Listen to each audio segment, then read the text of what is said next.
Hi, Yadi Caro here, and welcome to the Hardcore Soft Skills Podcast.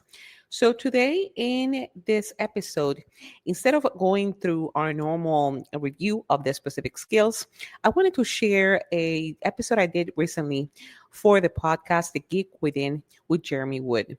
I wanted to take the time to share these conversations that I've had since the publication of my book, Hardcore Soft Skills, A Guide to Work with Humans, and let you get to know some of the great podcasts that are out there in terms of similar topics, and also share a little bit of my story as I did on this episode. So let's listen.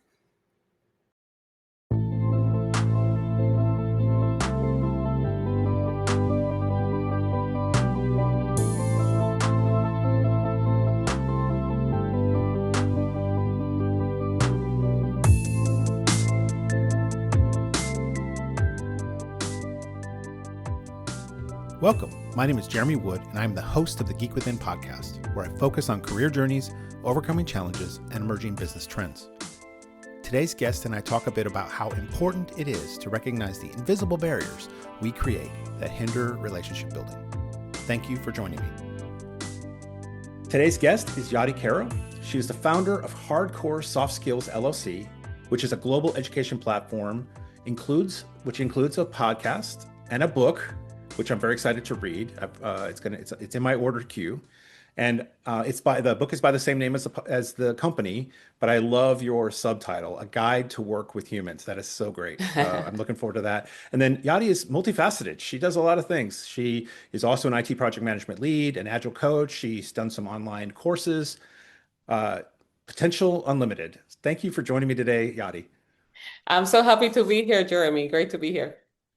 So for those who haven't met you, had a chance to talk with you like I have here, talk about yourself. Talk about where you're from, who you are, and what you do.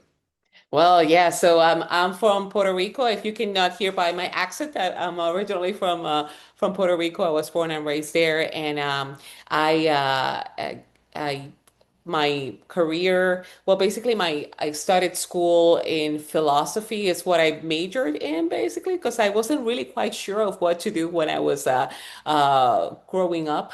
But it became basically an excuse to get out of my small town in Puerto Rico to join to go to the metropolitan area. My mom was super scared about that, but it all turned out well. So, and after those 4 years, I went farther because I decided to go outside of the island and went to study in the Florida International University, where I did my master's in investigative journalism, and that was a interesting leap for myself because I've always been very introverted. And even though in college I opened up a little bit more, going into journalism was a career that was very eye-opening because if you don't talk to people, you don't have a story, and if you don't, you kind of like break the ice with people. So I started. It forced me to become more outgoing with folks and understanding the relationship building. So yeah, so after that, after I did a couple of years as a journalist in the United States in Spanish language primarily, and then one of my friends who have gone to school with me to do the masters, she called me one day because uh, she started working with a military organization, and I was surprised. I'm like, what do you mean? So it was basically for a join a consulting organization to develop media for a military organization. So I started working with the U.S. Department of Defense, developing stories on security and military affairs, and it was a great, very interesting job that took me around Latin America. So that was super fun. And from there, that was about 18 years ago, I continued working as a consultant with U.S. military organizations, and I have worked from many, ranging from in Europe, in with the one with South America, or others across the U.S. So you name military organizations, I have worked with many of them. And once I transitioned from the part of being a communicator and a journalist, um, a couple of years into that, I an opportunity came up to work with engineers and developers because that my manager at the time, even though I said, "Hey, I know nothing about technology. You tell me cookies, and I think you're talking about the cookies in in the actual cookies. So I didn't know a whole lot, but they wanted at the time people who could be able to communicate, engage with users, and to talk about the product. And I was an avid user of technology as well. So that's how I started working a lot closely with teams of in the military with engineers and developers. And I fell in love with that because just the ability to work with very smart people that had all this knowledge. And then I wanted to be able to kind of speak the language myself. So I started getting into more certifications and trying to understand a little bit more about the technology aspect. So I started working with that, and that has been primarily my career throughout the years of working alongside the developers and engineers, but being the person that helps them along the lines of either getting either better organized through, the project management aspect of things, or also enabling those conversations with the users to understand requirements or to understand the product, or just I've learned a lot from them, and that's how I realized that there are great products and projects that come up. However, the problem a lot of times is not a lack of talent, it's a lack of the ability of either communicate with stakeholders and users of how to better develop the understanding their problems, and also of the teams to work together. So I kept thinking about these are not the technical skills. That's how I started thinking a whole lot more about what we call the soft skills, in terms of the all these things that are the non-technical, communication, conflict resolution, negotiation, all these things of what make a successful product. And when I was in Europe at the time in COVID, during COVID time, we were living in Europe and I was working with an organization there. I decided that I wanted to go ahead and investigate more about how can we as people just develop our soft skills. So that's when I started the podcast, Hardcore Soft Skills, and I decided to leverage my journalism skills. So I started contacting people, authors I admire, and others that were talking about productivity. If I wanted to talk about productivity, I called David Allen, who developed the Getting Things Done approach. If I wanted to talk about change, then I called let me call John Carter, and apparently he responded, said yes. So to talk about to ask them about how to develop specifically those things. And at the same time, I started studies. So I've been continuing education throughout my life in terms of either certificates or education. And opportunity came up to go to study online with Harvard University. So I started doing my organizational psychology degree with Harvard without stepping into the university, which was pretty cool. So, and since then, that was about 4 or 5 years ago, and I have been trying to spread the message of how important it is that we develop these skills, because they're so important for us as people who work in teams and in organizations. And I've learned a lot myself about all these necessary skills and being applying them to in the workplace. Wow, there's a lot in there. There's a lot in there, That is. and I think it's interesting. So, I'm in IT like you, and I've done project management. I was a developer. I was an engineer, and I completely agree with you. That's where projects break down is communication or good processes, good, ways of understanding the other side, right? How do you express a technical thing in a non-technical way? How do you Yeah. express a non-technical thing in a technical way? It's got to go both ways. I mean, project managers are the translators of projects. And wow, I I really think it's interesting. So, as somebody who's done, like you, I went to school. I got my bachelor's in computer science, and then I got my master's in computer science. And I wish I hadn't. I Hmm. wish I had done something smart like you and got my master's in organizational psychology or business management, because there becomes a point where you're absolutely right. Those skills are so important. Technology is technology, right? In college, in fact, what you learn in college, by the time you're out of college, the technology learned is probably obsolete or getting close to obsolete. But those soft skills are so important. Yeah, and even as you mentioned that getting, you may not necessarily get all that you want in that particular degree, because even the experience of going to do a master's or do a go to university, a lot of the times it's about those relationships that you build along the way. So I think that was a lot of the value at the time, because even when you, let's say you go to do a master's degree and you could take all the classes and engage.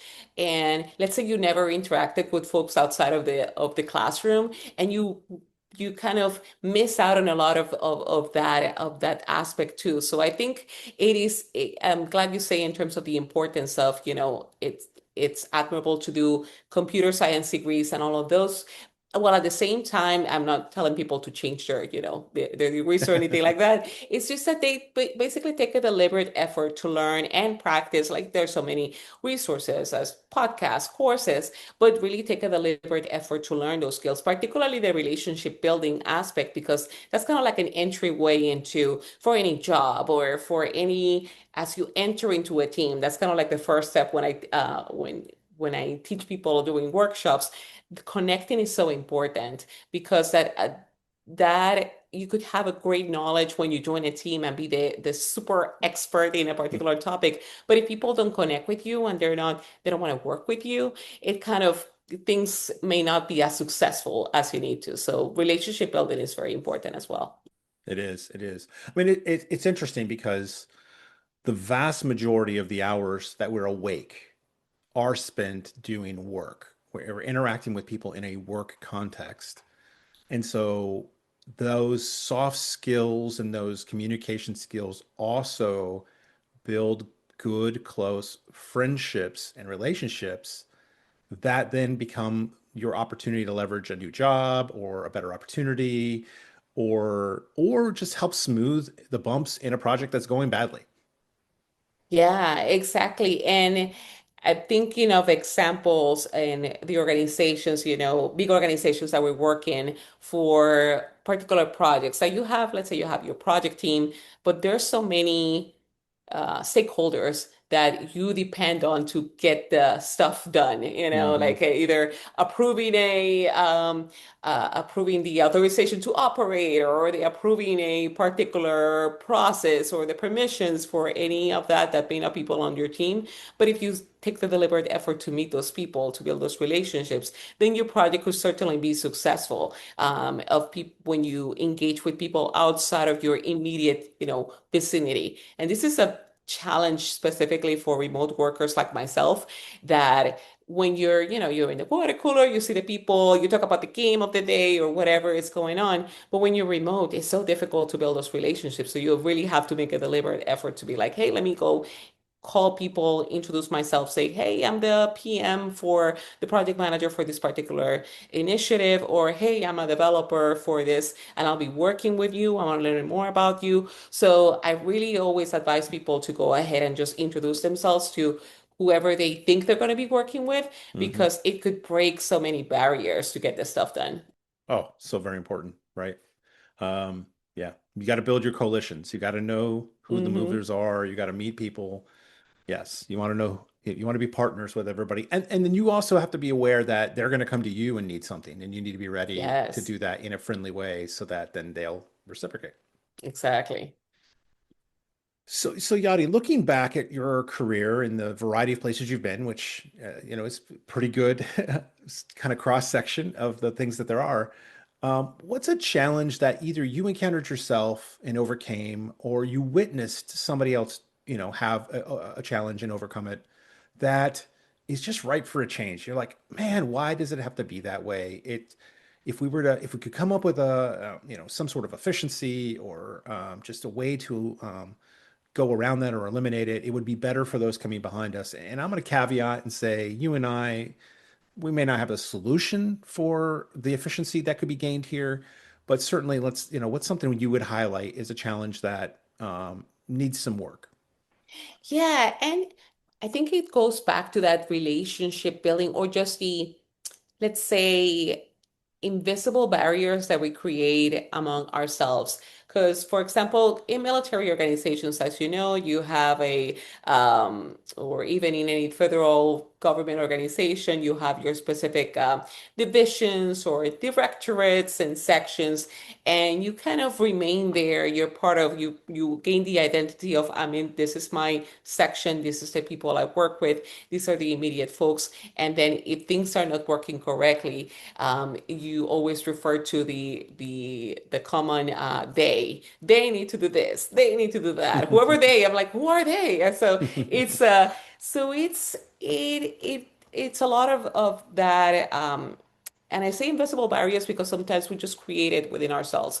Because I was recently working in a military organization, and I was able to kind of get the permission to break those barriers, which was super fun because I was in working with leading a transformation, an agile transformation effort. And when it comes to agility, the mindset is, hey, let's break the barriers that exist. Let's kind of flatten the organization, work together. I was working with the general at the time in terms of we wanted to be able to kind of break those barriers across the board to collaborate even with people within the directorate. So realizing, for example, that hey, there's this project management team, I would ask them, hey, so where do you get the requirements for this particular project? So it's like, well, we got him from the requirements manager that, and we got it this in this, paperwork. I'm like, okay, have you met the requirements manager? No. I'm like, hey, he sits over there. Let's go talk to him. Let's go meet the person, and we'll bring him in and have a conversation. And that was just a little example of things that a lot of the times we could be in the same building or same company, and we just break these barriers of like, yeah, but they work, it's the day, they're working over there. So it sounds silly, but a lot of the times, and I don't know if you've experienced that, Jeremy, in terms of the barriers that we create ourselves to be able to collaborate because we think it's either like we have to go through a management kind of structure in order to be able to talk to other people. Do we really have to, or can we just, engage with those folks and then, follow the procedures, etc.? But it just will save so much time if we were just able to remove those imaginary things and be like, hey, there's a person, I need something from you. Let me call you up and introduce myself. So I think that's one of the challenges that I've seen regularly in organizations. And once I personally felt that I had the permission to like, hey, no, you're leading this effort, so you need to do that. Like, oh, I can do this. Great. So so that thing is one of the main things.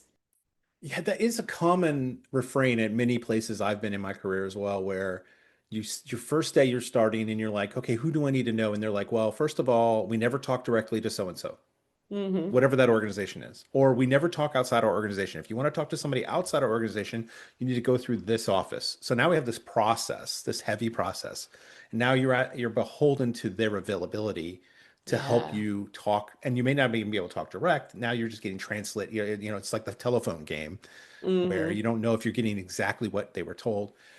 That's frustrating. And yeah, I'm with you. The very first thing I do is figure out who all those people are, and I say, oh, I want to do a 15-minute coffee with you or whatever, and let's just get to know each other.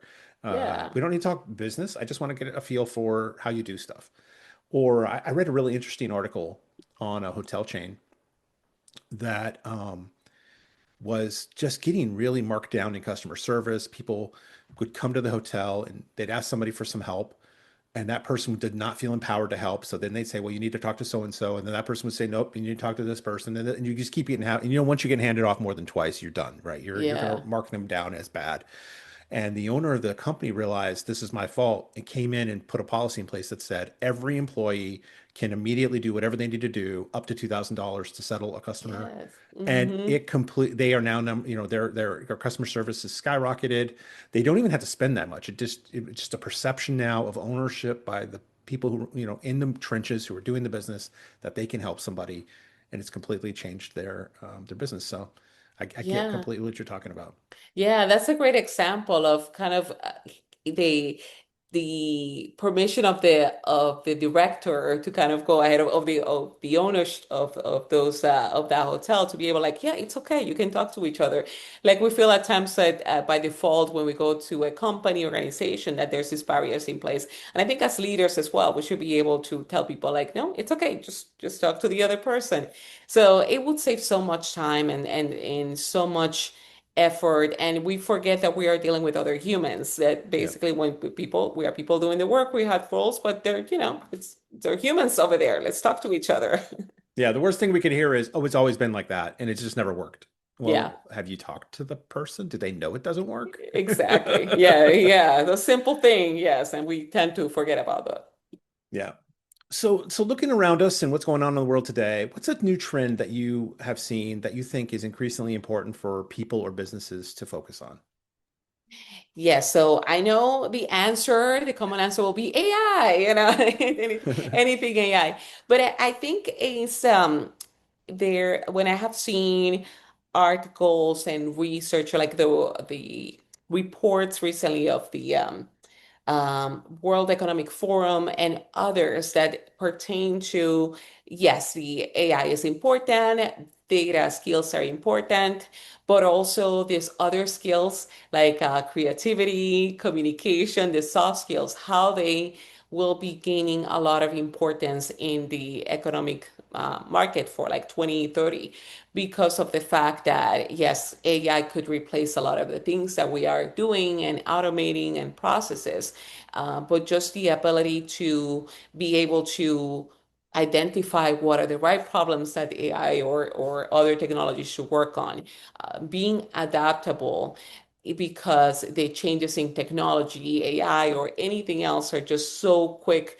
So I think a trend right now is the fact that the fear of people to of technology overall because it's so exponentially changing that it's a little bit of panic because of what we have seen this past year. Sadly, a lot of people losing their jobs or in getting to identify, does my job still exist? Do I look for another job that's similar to mine, or what do I do? And do I go into certificates, getting a bunch of certificates of different things just to be marketable? So I think it's the aspect of the trend is adaptability is just super important, and the ability to develop those non-technical skills like being adaptable, being able to deal with change, and being creative and problem solving are just going to become a whole lot more important. And I think the decision is on us as individuals to go ahead and take deliberate efforts to learn those things. I so appreciate what you just said. Problem solving and creativity are absolutely, I hire based on those characteristics. When I'm Wonderful. interviewing for a position, the jobs will change, the mission will change, but your ability to adapt and have creativity and problem solve, that cannot, if you don't have it and you won't learn it, then it's a problem, right? To me, that's the most marketable person. And like you said, in this AI world, soft skills. I mean, AI can automate a process, but if the process was garbage, if it didn't do what it needed to do because nobody Exactly. thought through like Hmm. the implications, the AI can't fix the implications. It'll just do what it you told it to do. So yeah, I think more and more uh, AI can be a help for those of us with to use it in creative new ways and will alleviate some of the kind of, I don't know, lower thought process tasks, Hmm. then yeah, that frees us up to be more creative. Yeah, and I like the fact that you mentioned that you hire for those skills like finding creativity. What's other skill that you mentioned that you hire for Problem creativity solving. and problem solving? It's very important. Like and I'm curious about your process of how do you identify the people that you want on your team that have those skills? I'm curious, how do you identify that? Oh, really good interview questions. It takes a lot of time to think through, right? For a given Yeah. position. Like even when I'll give an example. This was many years ago. This is a philosophy I've always had because I'll tell my wife. My wife thinks I'm super geek, right? I'm in IT for over 30 years. I know everything. Yeah. And the trick is I don't. I just have good problem solving processes. Like I Yeah. know how to search for answers on Google, Hmm. and it's not just a one and done. I formulated no, no, it's understanding like based on the results I'm getting. Okay, no, no, okay, that's not what I was looking for. Let me rephrase this in the correct way. And AI is the same way, right? In prompting, how am I going to tell it what I'm looking for? How am I going to prompt it to get to the right results? Those are problem solving things where you got to think through the implication of what's being returned and what's happening. And so I tend to ask a lot of questions about, tell me about a challenge you ran into where everything just went poorly. How Hmm. did you either recover or how did you not? What did you do? Right. Yeah. I don't care if it failed. What did you do about it? What came out of that? Maybe it was an educational opportunity and you all decided to go in a different direction, or maybe you came up with some innovative solution. And that's really what I'm interested in, right? I don't need I don't need somebody who just can regurgitate back a book that says this is how you code something or this is how you Hmm. configure a software solution or whatever it is. I need Yeah. somebody who can see a situation and go, okay, okay, that shouldn't work that way. Let me figure out how to fix it. Yeah, yeah. It's very important that you mentioned that about the having a framework of how you have approached problem solving in a specific way, because that apply for we think of these skills as, the soft, like unstructured, but the soft skills are also very structured and somehow quote unquote technical because you need to have frameworks to be able to problem solve. You need to have frameworks to be able to, resolve conflict resolution. There's different frameworks that you can choose from, or even prioritizing effectively. So that's what you mentioned is a great example of, scenario based of the Yep. how do you want to get examples of how people approach that, but also the fact that, for problem solving, yeah, there are ways that we can learn those for that, or even for creativity, like the finding it's not about inspiration, it's about finding having the right rigor, as I've learned from one of my guests on the podcast. It's like it's not just, creativity is not a free flow. It's also having a rigor to be able to establish a methodology Mhm. to be creative. So yeah, all these skills are very structured as well. Yeah, I'm a huge fan of human-centered design, which, has methodologies for how Yeah. you brainstorm and how you whittle down the Hmm. ideas to the core ideas that are the ones you should try first, and you use it through consensus voting or just a lot of different ways you can get to that. And anything like that is super helpful, especially in a world where we may not be doing the technical stuff anymore because some robot does it, right? It's Hmm. especially important for us to then have better methodologies for how do we determine what we should tell the robot what to do. Yeah, exactly. Yeah, it goes back to the prompting mechanisms, but we also have to be able as the problem solving and problem finding is going to Mhm. be very important. So when it comes to problem finding, that's when we need to go back to the humans, learn, understand, learn how to listen Yep. to the humans that will be able to express the or give us a gist of what their problems could be, because one of the challenges that probably you experience in your job on a daily basis is that a lot of the times people want, like, I want them to tell me exactly what their problem is, and you cannot, it's not as easy as that. You have to kind of like elicit that from them. So well, that's one of big challenges too, learning how to listening to the humans and really understand Yep. the challenges they have. Yeah. Iterating through the conversation, asking follow-up questions, really trying to get to some, because it's interesting when you're talking to somebody who, wants some solution to make their job better. Hmm. They may not even know their own process that well. You Yes, can't yeah. assume that up front. You got to assume instead you got to assume we're both in investigative mode. We're working together to figure out what is it you really need and what restrictions do you have in terms of the way you need to do things, and then how can we both, how can whatever it is we're going to do achieve that for you. It doesn't really matter what the technical solution is. It matters more, do we have well articulated goals? Yeah, I could almost hear at work and a lot of my the teams I've worked with when they would say like the user just won't tell me what they want. I want them to tell me this is what I need, and that rarely happens ever. So for anybody joining an organization, an engineer and developer, know that your user is probably not going to know exactly what they want. So that's the part of learning how to listen to them becomes very important, and problem finding and problem solving. Yep, that's true. So Yadi, what's coming up for you next? You have this company where you're doing the podcast and you're doing the book. Talk a bit about all of that. Yeah, so aside from hardcore soft skills, that started with the podcast, and then I've have some courses that maybe in some of the listeners may have in their organizations. Because one, it's called How to Become a More Effective Team Member, and the other is Top Skills every tech worker needs. Hmm. So, and I'm now available on LinkedIn as well as a short course on how to the principles of persuasion and influence. Hmm. So aside from those courses, I do have as well the book, which was just launched, and it's called, as you said, the Hardcore Soft Skills: A Guide to Work with Humans, because it basically discusses. I wanted to compile there my framework for learning soft skills, particularly as a new team manager or even a new member of the organization. The framework being first connect and all those skills that are required there, building empathy and listening and self-assessing as well.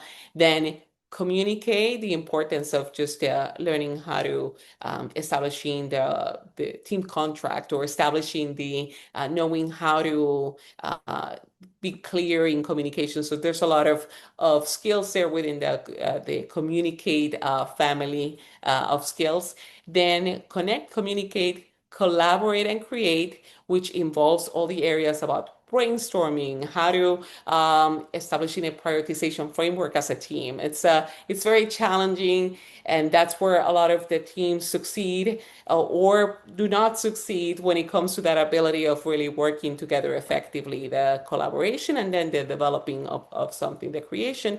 And lastly, which is correct, because this is something that I've taken from agile frameworks, is that the ability to retrospect and think through of what are we doing well, what are we not doing so well, and taking a deliberate effort to go ahead and fix those things. So based on that framework, I have in each chapter a different skill with exercises for the teams that they can practice. And of course, they can take that and elevate them further. So that was the intent of the book, to be as a quick guide that they can take, like, hey, we need to brainstorm today. Here's some exercises that we can practice. And it's backed by research and the experience and the lessons that I have learned through 100 plus interviews on the podcast too. So I have that, and also just continuing with the work I do, aside from in my in consulting area, and also just workshops for teams in terms of giving them a space to practice those essential skills. Wow. Well, I'm very excited. I'm looking forward to getting a copy of my book. I will definitely have to do a team interaction with my team based on the book. And thank you so much for coming on the podcast. It's been great getting to know you, getting to hear your story. And I'm so excited for what you're doing. And I can't wait to see what's next for you. Thank you so much, Jeremy. It's great to hear what you do here, educating people as well on your podcast. And it's been an honor to be here. Thank you so much.